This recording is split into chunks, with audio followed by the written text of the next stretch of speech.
गर्मी में गरीब भाभी के घर आई 3 ननंद। सब कुछ कैसे होगा, मुझे तो कुछ समझ में नहीं आ रहा। आखिर एक नहीं बल्कि 3 बहनों की शादी है मेरी। आप परेशान क्यों होते हो? सब कुछ ठीक हो जाएगा।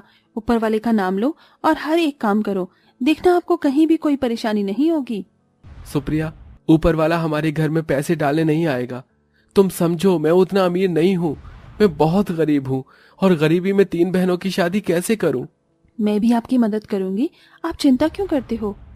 सारा दुख तो इस बात का है सुप्रिया कि जिन पैसे को मैंने इतने सालों तक जोड़ के रखा अपनी बहनों की शादी के लिए, आज आते वक्त रास्ते में कुछ गुंडों ने मुझसे वो सारा पैसा छीन लिया। मेरे पास अब एक फूटी कौड़ी तक नहीं बची। हे भगवान, ये सब क्या हो गया? ये आप कैसी बातें कर रही हो? अब तो सच में मुझे भी चिंता हो रही है। शादी को मात्र 1 महीना ही बचा है। सुप्रिया, पूरे समाज में मेरी बेइज्जती हो जाएगी। मुझे तो कुछ समझ में नहीं आ रहा। मेरी बहनों को इस बारे में पता चला तो वो शादी ही तोड़ देंगी, क्योंकि वो मुझे परेशान नहीं देख सकती। मैं जानती हूँ, आप चिंता मत कीजिए, सब हो जाएगा। ठीक है, मैं आपकी मदद करूंगी। रात को आपस में ये सारी बातें करने के बाद दोनों पति पत्नी सो जाते हैं। अगले दिन जब सवेरा होता है, रवि की तीनों बहनें सुबह उठकर घर के कामों में लग जाती हैं। तो वहीं सुप्रिया रसोई में सभी के लिए खाना बना रही होती है। भाभी, आज आप क्या बना रही हो? कुछ खास नहीं, चटनी और रोटी ही बना रही हूँ। अब हम तीनों बहनें की शादी में सिर्फ 1 महीना ही रह गया है। भाभी, अब तो आप हमें हमारी पसंद का खाना खिलाना शुरू कर दो, फिर तो हम कभी कभी ही आया करेंगे आपसे मिलने। सुप्रिया ये सोचकर अचानक से उदास हो जाती है। अरे भाभी, ये क्या, आप तो अचानक से उदास हो गई हो? अभी से आपका ये हाल है, जब हम तीनों शादी करके चले जाएंगे फिर आप क्या करोगी? मुझे मेरी तीनों ननंद की बहुत याद आएगी। तभी सुप्रिया की तीनों नंद उसे गले से लगा लेती हैं। भाभी, हमें भी आपकी बहुत याद आएगी। सुप्रिया अपनी तीनों नंद के साथ हंसी खुशी रह रही थी। उसकी तीनों नंद दिल की बहुत साफ थी और उसके साथ बहुत अच्छे से रहती थी। तो वहीं उनके घर में पैसों की इतनी परेशानी चल रही थी कि सुप्रिया और रवि दोनों आरती, मेघा और रेखा को इसके बारे में बताते ही नहीं है। एक दिन सुप्रिया नदी किनारे से पानी भरकर ला रही होती है। हे भगवान, कितनी गर्मी हो रही है। इतनी भारी गर्मी में नदी से पानी घर तक लाने में बहुत बुरी हालत हो जाती है। काश कि ये गर्मी जल्दी जल्दी बीत जाए। सुप्रिया अपने आप से इतना कहते हुए जा ही रही थी कि तभी उसकी सहेली ममता के घर पर कुछ लोग आए हुए होते हैं, जो उसे एक सिलाई की मशीन दे रहे थे। अरे ममता, ये कौन लोग हैं जो तुझे सिलाई मशीन दे रहे हैं? ये सरकारी लोग हैं। ये लोग घर घर जाकर घरेलू औरतों को सिलाई मशीन देते हैं और सरकार का काम करवाते हैं। महीने की तनख्वाह भी देते हैं, साथ में अगर काम करते रहो तो लोन भी दे देते हैं। मैंने कल ही अपना नाम लिखवाया था और देखो, आज मेरे पास मशीन आ गई। अरे वाह, ये तो बहुत अच्छी बात है। सिलाई की मशीन चलानी तो मुझे भी आती है। मुझे भी अपना नाम लिखवाना है ताकि मेरे घर भी सिलाई की मशीन आ जाए और मुझे महीने की तनख्वाह मिल जाए। इस तरह सुप्रिया भी अपना नाम लिखवा लेती है और उसे अगले ही दिन एक सिलाई की मशीन मिल जाती है। सिलाई की मशीन चलाते चलाते वो कुछ पैसे कमा लेती है। जैसे ही उसकी तीनों नंद की शादी आने वाली होती है, वो सरकार द्वारा एक अपील डालती है, जिसके चलते उसे 2 लाख रुपए का लोन मिल जाता है। अरे भगवान का लाख लाख शुक्र है कि तुम्हारे काम के चलते हमें लोन मिल गया है। हमें अपनी तीनों बहनों की शादी अच्छे से और धूमधाम से करूंगा।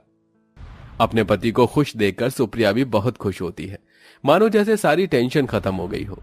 लेकिन जैसा कि उसने सोचा था वैसा कुछ नहीं था। आने वाली समस्या के बारे में उसे जरा भी अंदाजा नहीं था। वो अपनी तीनों नंद की शादी बहुत धूमधाम से करती है और बहुत प्यार से उन्हें उनके ससुराल विदा करती है। तुम तीनों मेरी ननंद ही नहीं बल्कि मेरी बहनें भी बन रही हो और मेरी सहेलियां भी। मैं बस यही दुआ करती हूँ कि अपने ससुराल में तुम तीनों हमेशा खुश रहो। कभी भी कोई भी परेशानी हो तो अपनी गरीब भाभी को याद कर लेना। जब भी तुम मुझे याद करोगी मैं तुम्हारे पास आ जाऊंगी। भाभी, आपने भी हमें बहुत प्यार दिया है। आप जैसा प्यार आज तक हमें किसी ने नहीं दिया। दुनिया कहती है कि भाभी माँ समान होती है। आपने तो ये करके दिखाया है। आप हमारी भाभी ही नहीं बल्कि माँ की तरह हो, क्योंकि एक माँ ही इतनी जिम्मेदारी अपनी बेटियों की उठाती है जितनी आपने हमारी उठाई है।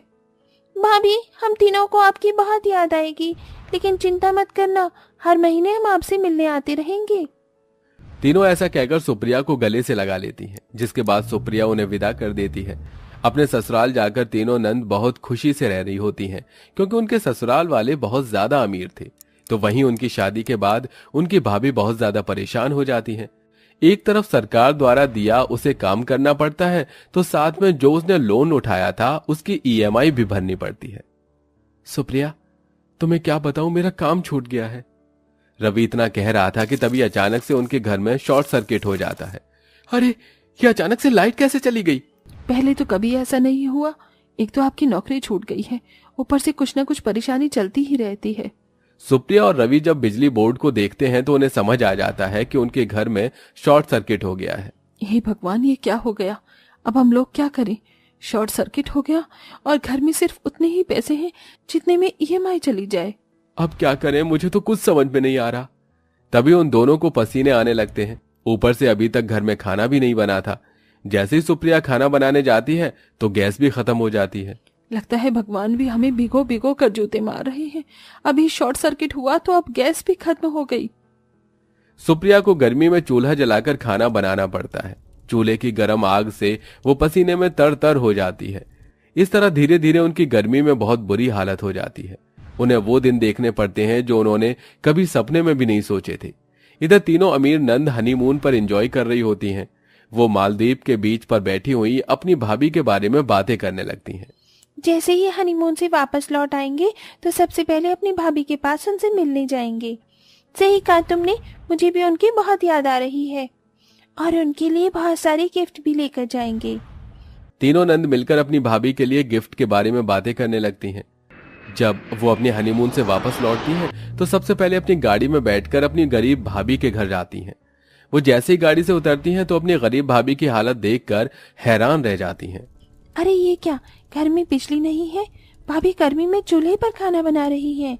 तीनों नंद घर के बाहर ही खड़ी होकर अपनी भाभी की गरीबी हालत देखकर हैरान रह जाती हैं। तभी वहां ममता आती है और उन्हें उनकी गरीब भाभी की परेशानियों के बारे में बताती है।